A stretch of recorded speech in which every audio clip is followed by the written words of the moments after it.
નમસ્કાર મિત્રો, સ્વાગત છે તમારું માર્કેટ બુલેટિનમાં. આજના વિડીયો આપણે વાત કરવી છે આજના બજારની, આવતીકાલનો આઉટલુક બજારનો અને 3 મહત્વના પરિણામ કે જે હમણાં થોડી વાર પહેલા જ આવ્યા છે. તો ચાલો વધુ વાત ન કરતા શરૂઆત કરીએ. ભારતીય શેર બજારમાં આજે સતત બીજા દિવસે ઘટાડાનો માહોલ જોવા મળ્યો. 23 એપ્રિલ રોજ બજાર બંધ થતી વખતે સેન્સેક્સ 852 પોઈન્ટના ઘટાડા સાથે 77,664 ઉપર અને નિફ્ટી 205 પોઈન્ટ તૂટીને 24,173ના લેવલે બંધ થયા હતા. બજારમાં મોટા ઘટાડા પાછળનું મુખ્ય કારણ અમેરિકા અને ઈરાન વચ્ચેની વાટાઘાટોમાં કોઈ પ્રગતિ ન થવી અને તેના પરિણામે ક્રૂડ ઓઇલના ભાવ પ્રતિ બેરલ $100 પાર કરી ગયા તે માનવામાં આવે છે. ખાસ કરીને ઓટો, આઈટી અને રિયલ્ટી સેક્ટરમાં ભારે વેચવાલી જોવા મળી હતી, જેના કારણે નિફ્ટી ઇન્ટ્રાડેમાં 24,134 સુધી નીચે સરકી ગઈ હતી. જોકે આ નબળાઈ વચ્ચે પણ ફાર્મા અને હેલ્થકેર જેવા સેક્ટરમાં સારી ખરીદી નોંધાઈ હતી. વાત કરીએ ટોપ ગેનર્સ, લૂઝર્સ અને સ્ટોક સ્પેસિફિક એક્શનની, તો ડોક્ટર રેડ્ડીઝ લેબ 9%થી વધુના ઉછાળા સાથે ટોપ ગેનર રહ્યો હતો. ટ્રેન્ટ અને એમએનએમ જેવા શેરોમાં મોટો ઘટાડો જોવા મળ્યો હતો. જીઓ ફાઇનાન્શિયલ સર્વિસીસે એલાયન્સ ગ્રુપ સાથે વીમા સંયુક્ત સાહસ માટે કરાર કરતા તેના શેરમાં 4%નો વધારો થયો હતો અને સિપ્લા અને યુએસએફડીની મંજૂરી મળતા તેમાં પણ 6%ની તેજી જોવા મળી હતી. આશ્ચર્યજનક રીતે ડેલ્ટા કોર્પોરેશનના પ્રોફિટમાં 90%નો ઘટાડો હોવા છતાં તેનો શેર 20%ની ઉપરની સર્કિટ ઉપર જોવા મળ્યો હતો. તો બીજી તરફ એસબીઆઈ લાઈફ અને એલએનટી ટેકનોલોજીના શેરો પરિણામ બાદ દબાણ હેઠળ રહ્યા હતા. બજારમાં આટલા ઘટાડા છતાં પણ લગભગ 140 જેટલા શેરોએ બીએસસી ઉપર તેમની નવી 52 વીકની ઊંચી સપાટી બનાવી હતી. હવે જલ્દીથી વાત કરીએ પરિણામોની. હિમાદ્રી સ્પેશિયાલિટી કેમિકલ્સના પરિણામ આવી ગયા છે. કંપનીના માર્ચ 2026ના પૂરા થયેલા ક્વાર્ટર ઓન ક્વાર્ટરના પરિણામની વાત કરીએ તો સારું પ્રદર્શન કર્યું છે.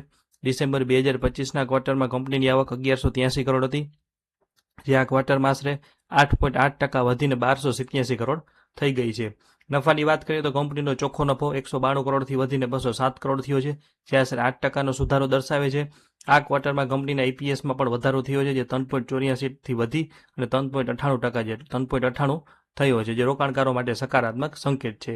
ગત વર્ષના સમાન ક્વાર્ટર સાથે સરખામણી કરીએ તો કંપનીના ગ્રોથમાં સાતત્ય જોવા મળે છે. માર્ચ 2025ના ક્વાર્ટરમાં કંપનીની આવક 1134 કરોડ હતી, જે વાર્ષિક ધોરણે 13.5% વધીને 1287 કરોડ થઈ છે. તે જ રીતે ચોખ્ખો નફો 155 કરોડથી વધીને 207 કરોડ થયો છે, જે વાર્ષિક ધોરણે આશરે 33% જો જંગી ઉછાળો દર્શાવે છે.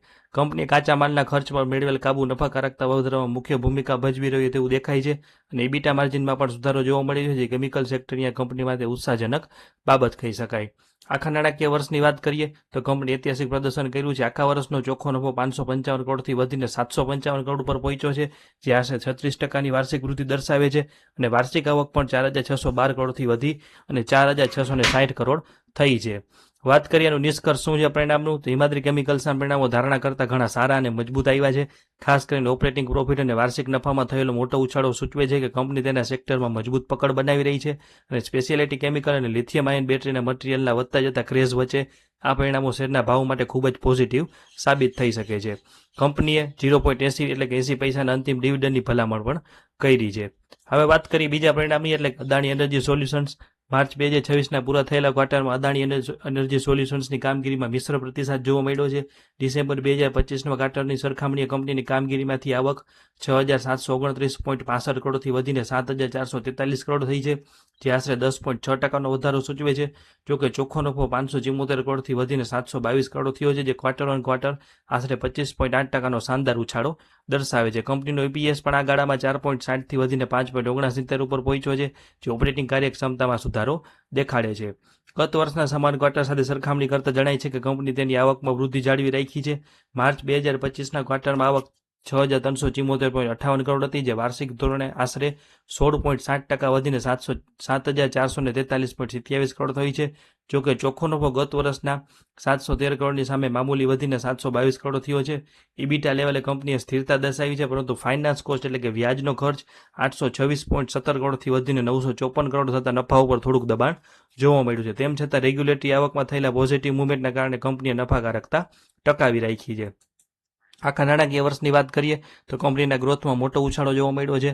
વાર્ષિક આવક 23,767 કરોડથી વધીને 27,588 કરોડ પર પહોંચી છે. સૌથી મહત્વની વાત એ છે કે આખા વર્ષનો ચોખ્ખો નફો 921 કરોડથી વધીને 2,392.75 કરોડ થયો છે, જે આશરે 159%ની તોતિંગ વાર્ષિક વૃદ્ધિ દર્શાવે છે. એક ખાસ નોંધ લેવી કે ગત વર્ષે એક્સપોનેન્શિયલ આઇટમની અસર હતી, જે આ વર્ષે નથી. તો આનો નિષ્કર્ષ એવું આવે છે કે અદાણી એનર્જીના પરિણામો લાંબા ગાળે રોકાણકારો માટે પ્રોત્સાહક છે. વાર્ષિક ધોરણે નફામાં થયેલો મલ્ટીફોલ્ડ વધારો અને નેટવર્થમાં થયેલો સુધારો કંપનીની મજબૂત આર્થિક સ્થિતિ દર્શાવે છે અને પાવર સેક્ટરમાં વધતી માંગને જોતા માર્કેટ સેન્ટિમેન્ટ આ શેર માટે સકારાત્મક રહી શકે છે. હવે વાત કરીએ આગળ ટાટા કેપિટલની, તો તેનું પણ પરિણામ આવી ગયું છે. ટાટા કેપિટલ લિમિટેડના માર્ચ 2026ના પૂરા થયેલા ક્વાર્ટરના પરિણામો નજર કરીએ તો અગાઉના ક્વાર્ટરની સરખામણીએ કંપનીએ નફાકારકતામાં મજબૂત વૃદ્ધિ દર્શાવી છે. ડિસેમ્બર 2025નો ક્વાર્ટરમાં કંપનીનો ચોખ્ખો નફો 1264 કરોડ હતો, જે 1264 કરોડ હતો, જે આ ક્વાર્ટરમાં આશરે 15.9% વધીને 1466 કરોડ થયો છે. કંપનીની કુલ આવક પણ 7,979 કરોડથી વધીને 8,162 કરોડ ઉપર પહોંચી ગઈ છે. ઓપરેટિંગ ખર્ચમાં ઘટાડો અને નાણાકીય સાધનોના નુકસાનના જોખમમાં થયેલો ઘટાડો નફો વધારવામાં મુખ્ય પરિબળ રહ્યા છે. આ ક્વાર્ટરમાં EPS પણ 2.97થી વધીને 3.54 નોંધાયો છે.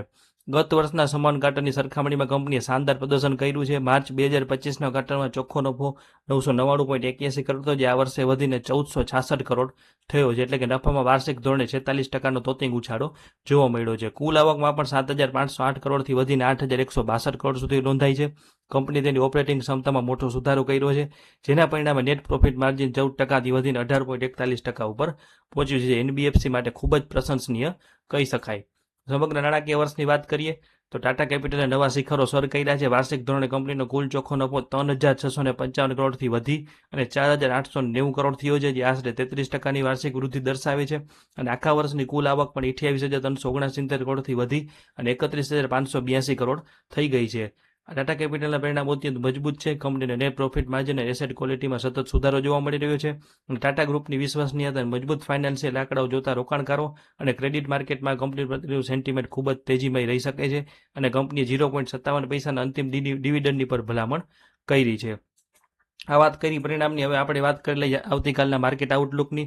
તો ગુરુવારે બજારમાં જોવા મળેલો ઘટાડો બેરિશ કેન્ડલ સ્પષ્ટ સંકેત આપે છે કે ઉપરના સ્તરે વેચવાલીનું દબાણ વધી રહ્યું છે. નિફ્ટી માટે અત્યારે 24,300 થી 24,330 એક મજબૂત રેઝિસ્ટન્સ બની ગયો છે. જ્યાં સુધી આ લેવલને પાર નહીં કરે ત્યાં સુધી તેજીની શક્યતા ઓછી છે. આવતીકાલે જો નિફ્ટી 24,050નું લેવલ તોડશે તો નીચે 23,900 થી 23,940ના ઝોનમાં જઈ શકે છે, જ્યાં 20 ડે EMA એટલે કે 20 દિવસની EMAનો સપોર્ટ રહેલો છે. અમેરિકા ઇરાન વચ્ચેની ભૌગોલિક રાજકીય અસ્થિરતાના કારણે બજારમાં હજુ થોડા દિવસો કોન્સોલિડેશન એટલે કે રેન્જ બાઉન્ડ મુવમેન્ટ જોવા મળી શકે છે. રોકાણકારો અને ટ્રેડર્સ માટે અત્યારે બાય ઓન ડિપ્સ અને સેલ ઓન રાઇસ જેવી રણનીતિ સૌથી શ્રેષ્ઠ છે.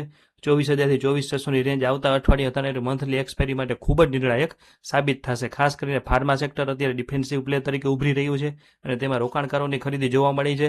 તેથી અનિશ્ચિતના સમયમાં ફાર્મા સેક્ટર આઉટ પરફોર્મ કરી શકે છે. ટૂંકમાં જ્યાં સુધી માર્કેટ 24,600ની ઉપર સ્પષ્ટ બ્રેકઆઉટ ન આપે ત્યાં સુધી સાવચેતીપૂર્વક અને પસંદગીના શેરોમાં ટ્રેડિંગ કરવાની સલાહ છે, એટલે કે તમારું મંતવ્ય છે. છેલ્લે તમામ મિત્રોએ ખાસ નોંધ લેવી તો આ હતા હિમાદ્રી કેમિકલ્સ, ટાટા કેપિટલ અને અદાણી એનર્જી સોલ્યુશનના આજના પરિણામો અને કાલનો આઉટલુક. અમે હંમેશા પ્રયત્ન કરીએ છીએ કે શેરબજારની આટલી જટિલ માહિતી તમને ખૂબ જ સરળ અને શુદ્ધ ગુજરાતી ભાષામાં તમારા ફાયદા માટે સચોટ રીતે સમજાવીએ. અમારો દાવો છે કે પરિણામોનું આવું સરળ અને સ્પષ્ટ વિશ્લેષણ તમને ગુજરાતીમાં બીજે ક્યાંય નહીં મળે.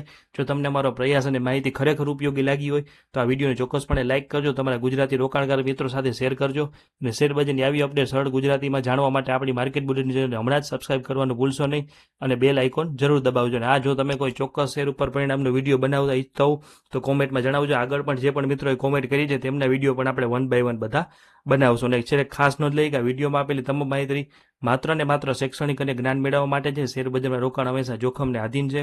કોઈપણ સ્ટોકમાં નાણાં રોકતા પહેલા કૃપા કરીને તમારા નાણાકીય સલાહકારની સલાહ ચોક્કસ લેજો. આ ચેનલ અથવા વિડીયોના નિર્માતા તમને કોઈપણ શેર ખરીદવા કે વેચવાની ભલામણ કરતા નથી અને જોખમી રોકાણમાં તમને થતા કોઈપણ નફા કે નુકસાન માટે આ ચેનલ કે અમે કોઈપણ રીતે જવાબદાર રહેશું નહીં. કૃપા કરીને પોતાના જ્ઞાન અને વિવેક બુદ્ધિનો ઉપયોગ કરજો. તો આવા તમામ મહત્વના અપડેટ માટે જોડાયેલા રહેજો. આભાર.